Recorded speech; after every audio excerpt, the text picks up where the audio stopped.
इराणचे सर्वोच्च नेते अयातुल्ला अली खामेनी यांचा अमेरिका-इस्रायल हल्ल्यात मृत्यू झालाय। इराण माध्यमे तस्नीम आणि फार्स यांनी तसंच IRGC कडून या वृत्ताला आता दुजोरा देण्यात आलाय।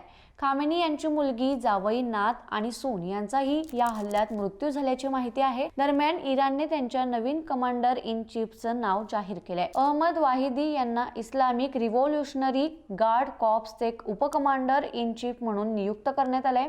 वाहिदी यांची 31 डिसेंबर 2025 रोजी उपकमांडर इन चीफ म्हणून नियुक्ती करण्यात आली आहे। दरम्यान 1988 ते 1998 पर्यंत वाहिदी यांनी कुड्स फोर्सचे पहिले कमांडर म्हणून काम केले, जे इराण बाहेर लष्करी आणि गुप्तचर कारवायांसाठी जबाबदार असलेल्या IRGC ची शाखा आहे। वाहिदी यांनी 2009 ते 2013 पर्यंत संरक्षण मंत्री म्हणूनही काम केले। ते एक्सपीडियन्सी डिसनमेंट काउन्सिलचे सदस्य आणि सुप्रीम नॅशनल डिफेन्स युनिव्हर्सिटीचे अध्यक्ष देखील होते।